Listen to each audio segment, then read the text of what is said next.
பனைக்குன்றுகளால் சூழ்ந்த ஒரு சிறிய கிராமத்தில் குட்டிமுத்து என்ற அழகான மஞ்சள் நிற குரங்கு வாழ்ந்து வந்தான். அவனுக்கு எல்லா காலங்களிலும் மிகவும் பிடித்தது பனிக்காலம்.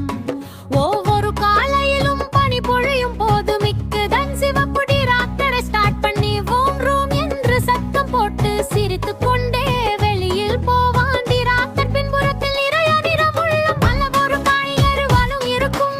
மாம்பழம், ஆரஞ்சு, ஆப்பிள், வாழைப்பழம் எல்லாம் அவன் தோட்டத்திலிருந்து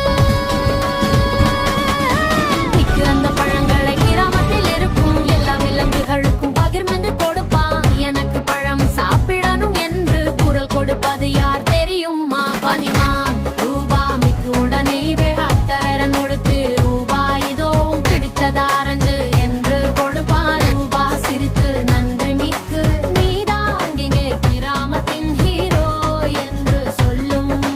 அதுக்கு பிறகு மிக்கு பனி வழியாக ஒத்திர வந்து பிரங்கர் ஒரு கப்பலைக்கு போகிறான். அங்கே அவன் நெருங்கிய நண்பன் பாண்டா பாபு பனி வீசும் நீரில் மீன் பிடித்துக் கொண்டிருக்கிறான். மிக்கு அவனிடம் பழங்களை கொடி கொடுத்து நம்ம கிராமம் முழுக்க பனி விழுது, ஆனா பழங்களின் நிறம் இதயத்தை குளிர வைக்குது என்று சொல்கிறான். பாபுவும் சிரித்து மிக்கு நீ வந்தா தானே எல்லாருக்கும் வெப்பம் வருது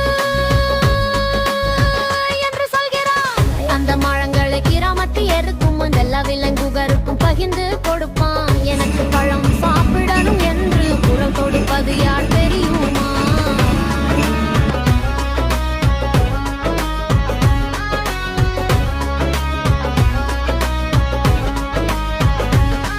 அந்த பாளை கிராமத்தில் ஒரு பெரிய பனி திருவிழா நடந்தது. மிக்கு தன் டிராக்டரில் எல்லாம் முக்க பனியும் ஏற்றி வந்தான். பனி பந்து போட்டி, பனி மனிதன் கட்டும் போட்டி, பழ சுவை சோதனை எல்லாம் நடந்தது. மிக்கு எல்லோருக்கும் சுவையான தட ஜூஸ் கொடுத்து நண்பர்கள் சேர்ந்ததான் வாழ்க்கை இனிமை என்று அறிவுரை கூறினார். திருவிழா முடிந்ததும் வானம் அங்க ஆரம்பித்தது. மிக்கு டிராக்டரை மெதுவா ஓட்டி குந்து பனி விடுதினுக்கும் பாதையில் வீறு பொங்கினான். வழியிலே பனி மேல வண்டையடிச்சு சுவடுகள் அழகான இதயம் வடிவத்தில் மாறினாத பாட்ட பாபு